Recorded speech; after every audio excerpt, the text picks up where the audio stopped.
Tujuan dari praktikum ini yang pertama untuk mengetahui pengaruh temperatur terhadap kerja enzim amilase pada usus ikan dan saliva. Yang kedua, untuk mengetahui apakah ada aktivitas enzim tripsin pada usus ikan. Sistem pencernaan pada vertebrata terdiri dari organ seperti mulut, esofagus, lambung, pankreas, dan usus yang bekerja bersama dengan enzim untuk memecah makanan menjadi bentuk yang dapat diserap oleh tubuh. Enzim-enzim tersebut meliputi enzim amilase, protease, dan lipase. Enzim amilase terdapat pada saliva dan pankreas yang berfungsi memecah pati menjadi maltosa dan glukosa. Lalu, protease dapat ditemukan di lambung sebagai pepsin dan tripsin di pankreas. Enzim ini berfungsi memecah protein. Enzim lipase terdapat pada pankreas guna memecah lemak menjadi asam lemak dan gliserol. Aktivitas enzim amilase bekerja dengan memutus ikatan glikosidik pada pati, mengubahnya menjadi disakarida atau maltosa dan monosakarida atau glukosa. Untuk menguji aktivitas amilase biasanya digunakan substrat pati atau amilum dan reagen iodium atau benedik. Pada uji aktivitas amilase dapat dihentikan jika sudah menemukan titik akromatik. Titik ini menandakan bahwa seluruh amilum telah dihidrolisis oleh enzim amilase. Pada titik ini juga, uji iodium tidak lagi menunjukkan perubahan warna yang biasa terbentuk, yakni warna biru kehitaman yang khas, karena tidak adanya amilum yang tersisa untuk bereaksi. Aktivitas enzim tripsin. Tripsin diproduksi di pankreas dalam bentuk inaktif atau tripsinogen dan diaktifkan di usus halus oleh enzim enterokinase. Tripsin bekerja dengan memutus ikatan peptida pada sisi asam amino lisin dan arginin dalam protein.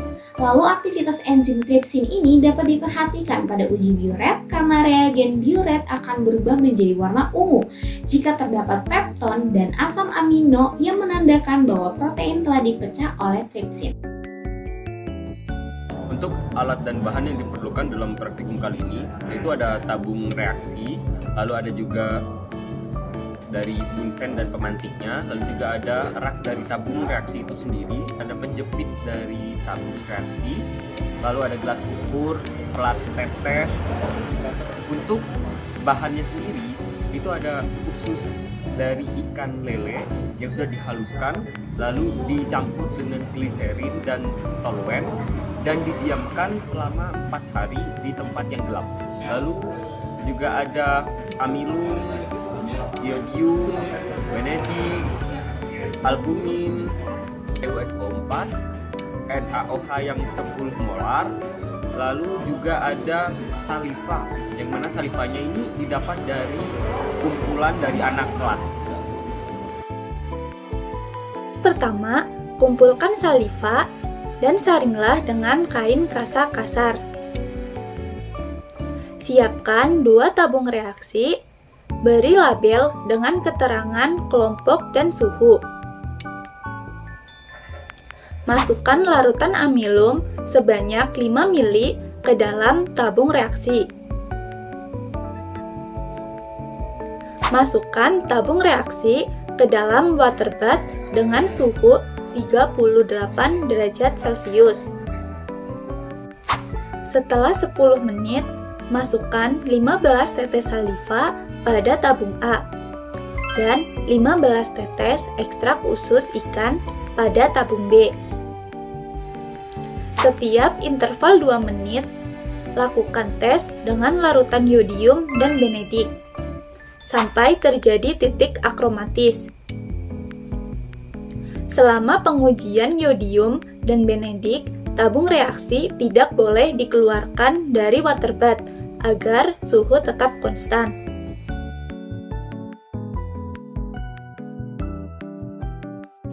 Hasil uji biuret yang dilakukan pada usus ikan lele, baik tabung A maupun tabung B, tidak menunjukkan perubahan warna sebelum dan sesudah dipanaskan di water bath. Namun, setelah kedua sampel ditambahkan larutan CuSO4 sebanyak 5 tetes dan larutan NaOH 10 molar sebanyak 2 ml, sampel mengalami perubahan warna menjadi ungu. Perubahan warna ini menunjukkan adanya ikatan peptida sehingga dapat disimpulkan bahwa usus ikan lele mengandung protein. Tidak adanya perubahan warna sebelum penambahan reagen mengindikasikan bahwa perlakuan awal tidak merusak struktur peptida secara signifikan. Hasil uji Benedict pada saliva di suhu 38 derajat menunjukkan perubahan warna menjadi hijau terang pada menit ke-12, yang semakin pekat setiap 2 menit berikutnya. Pada menit ke-30, warna berubah menjadi hijau pekat menandakan adanya gula produksi dalam jumlah yang cukup banyak. Aktivitas enzim amilase dalam saliva tampak optimal pada suhu ini, hingga pemecahan pati menjadi gula produksi berlangsung secara cepat. Namun, pada menit ke-30, larutan belum mencapai titik akromatis yang menunjukkan titik akhir reaksi. Sementara itu, uji Benedict yang dilakukan pada usus ikan lele di suhu yang sama menunjukkan perubahan warna yang jauh lebih lambat. Tidak ada perubahan warna hingga menit ke-20, dan kemudian larutan hanya berubah menjadi biru kehijauan yang sangat pudar pada menit ke-20. Hal ini menunjukkan adanya gula produksi dalam jumlah yang lebih sedikit atau aktivitas enzim yang lebih lambat dibandingkan dengan saliva. Selain itu, larutan belum mencapai titik akromatis hingga menit ke-32. Hasil uji yodium pada saliva di suhu 38 derajat menunjukkan perubahan warna yang signifikan dari biru menjadi kuning, yang semakin memudar seiring dengan waktu. Dengan adanya perubahan warna kembali menjadi biru kehitaman lagi, uji iodium ini tidak dilakukan dan diselesaikan pada menit ke-32. Pada menit ke-30, larutan mencapai titik akromatis yang menandakan bahwa amilum telah terhidrolisis sepenuhnya menjadi gula sederhana oleh enzim amilase. Sebaliknya, uji iodium pada usus ikan lele tidak menunjukkan perubahan warna yang signifikan, tetap berwarna biru kehitaman hingga menit ke-30. Hal ini menunjukkan bahwa amilum belum terdegradasi secara optimal atau hanya terpecah dalam jumlah yang sedikit, yang mengindikasikan aktivitas enzim amilase yang lebih lambat di usus ikan lele. Perbandingan enzim amilase pada saliva, usus ikan lele, usus ikan mas, usus ikan gabus, dan usus ikan mujair di suhu 25 derajat, 38 derajat, dan 50 derajat. Pada saliva, aktivitas enzim amilase bervariasi tergantung pada suhu. Pada suhu 25 derajat, enzim amilase mencapai titik akromatis pada menit ke-22. Sementara pada suhu 38 derajat, titik akromatis tercapai pada menit ke-30. Dan pada suhu 50 derajat, waktu yang dibutuhkan lebih lama, yaitu hingga menit ke-54 menunjukkan kemungkinan terjadinya denaturasi enzim pada suhu yang tinggi. Pada ikan lele, enzim amilase tidak mencapai titik akromatis di semua suhu yang diuji. Pada suhu 25 derajat, enzim tidak mencapai titik akromatis hingga menit ke-50. Pada suhu 38 derajat, tidak mencapai titik akromatis hingga menit ke-32. Dan pada suhu 50 derajat, tidak mencapai titik akromatis hingga menit ke-60. Hal ini menunjukkan bahwa aktivitas enzim amilase dalam sistem pencernaan ikan lele lebih lambat dibandingkan saliva. Pada ikan mas, enzim amilase pada suhu 25 derajat belum mencapai titik akromatis hingga menit ke-50. Sedangkan pada suhu 38 derajat, titik akromatis tercapai lebih cepat yaitu pada menit ke-24. Sementara itu, pada ikan mujair, enzim amilase di suhu 50 derajat Celcius mencapai titik akromatis dalam waktu yang relatif singkat, yakni pada menit ke-20. Berbeda dengan ikan lainnya, enzim amilase pada ikan gabus di suhu 25 derajat Celcius belum mencapai titik akromatis hingga menit ke-50. Berdasarkan hasil praktikum, dapat disimpulkan bahwa aktivitas enzim amilase dalam saliva lebih tinggi dibandingkan dengan enzim amilase dalam usus ikan. Hal ini ditunjukkan oleh waktu pencapaian titik akromatis yang lebih cepat pada saliva dibandingkan usus dalam berbagai kondisi suhu dan jenis ikan yang diuji. Selain itu, suhu mempengaruhi aktivitas enzim. di mana aktivitas enzim amilase paling optimal terjadi pada suhu 38 derajat Celcius, sedangkan suhu 25 derajat Celcius menunjukkan aktivitas yang lebih lambat atau bahkan tidak mencapai titik akromatis dalam waktu yang diuji. Secara keseluruhan, data perbandingan hasil praktikum ini menunjukkan bahwa enzim amilase dalam saliva lebih efektif menghidrolisis amilum dibandingkan dengan enzim amilase dalam usus ikan. Suhu optimal untuk aktivitas enzim amilase adalah 38 derajat Celcius, di mana pemecahan amilum terjadi lebih cepat dibandingkan pada suhu 25 derajat atau 50 derajat. Pada suhu 25 derajat, aktivitas enzim sangat lambat, bahkan tidak terjadi hidrolisis sempurna. Sementara pada 50 derajat, beberapa sampel seperti usus ikan lele tidak mencapai titik akromatis dalam rentang waktu yang diujikan. Kemungkinan karena enzim mengalami denaturasi akibat suhu yang tinggi. Hasil ini mengonfirmasi bahwa enzim amilase memiliki peran penting dalam pencernaan karbohidrat, terutama dalam saliva, yang berperan dalam pemecahan amilum sejak awal proses pencernaan. Sedangkan aktivitas enzim amilase dalam usus lebih lambat dan kurang efisien.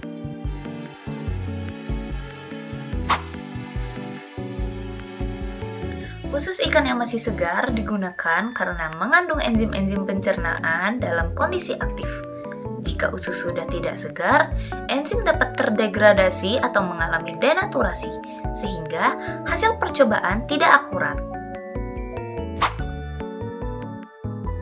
Taulen digunakan sebagai pelarut dan stabilizer untuk menjaga aktivitas enzim dalam usus ikan.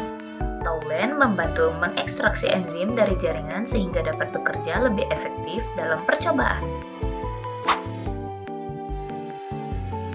Untuk enzim amilase dapat diuji dengan larutan Lugol atau iodium. Jika tidak terjadi perubahan warna menjadi biru kehitaman, berarti amilum sudah dipecah oleh amilase. Untuk maltosa dapat diuji dengan larutan Benedict. Jika setelah dipanaskan larutan berubah menjadi warna merah bata, berarti ada maltosa. Untuk amilum, jika ditetesi larutan Lugol berubah menjadi biru kehitaman, berarti masih ada amilum yang belum dipecah. Untuk tripsin dapat diuji dengan substrat protein seperti putih telur. Jika protein terurai dan larutan menjadi lebih jernih, berarti tripsin aktif bekerja. Cairan empedu mengemulsikan lemak, yaitu memecah lemak menjadi tetesan kecil agar dapat tercampur dalam air. Proses ini penting dikarenakan memperbesar luas permukaan lemak, sehingga enzim tripsin lebih mudah bekerja dalam menghidrolisis lemak menjadi asam lemak dan gliserol. Kemudian yang kedua ada membantu pencernaan dan penyerapan lemak di usus halus, sehingga tubuh dapat memperoleh energi dari lemak dengan lebih efisien. Enzim amilase memiliki peran penting dalam proses pencernaan, yaitu membantu menguraikan pati atau karbohidrat kompleks menjadi gula sederhana seperti maltosa dan glukosa. Enzim ini diproduksi oleh beberapa organ dalam tubuh, terutama kelenjar ludah di dalam mulut dan pankreas, yang kemudian menyalurkan enzim ini ke dalam usus halus untuk melanjutkan proses pencernaan. Saliva membantu melunakkan makanan agar lebih mudah dikunyah dan ditelan. Selain itu, saliva mengandung enzim amilase atau petialin yang mudah mencerna karbohidrat sejak dalam mulut. Selain peran dalam pencernaan, saliva juga berfungsi menjaga kelembapan dan kebersihan rongga mulut, serta membantu dalam proses pengecapan rasa. Yang pertama, pencernaan di mulut. Hidrolisis amilum dimulai di mulut dengan bantuan enzim amilase saliva atau petialin yang mengubah amilum menjadi maltosa dan dextrin. Proses ini berlangsung hingga makanan mencapai lambung. Di lambung, enzim amilase tidak aktif karena lingkungan asam, sehingga tidak terjadi pemecahan amilum lebih lanjut. Di usus halus, amilase pankreas melanjutkan pemecahan amilum menjadi maltosa. Kemudian, enzim maltase mengubah maltosa menjadi glukosa yang siap diserap oleh tubuh. Penyerapan di usus halus, Glukosa hasil hidrolisis diserap oleh villi usus halus ke dalam darah dan digunakan sebagai sumber energi atau disimpan dalam bentuk glikogen.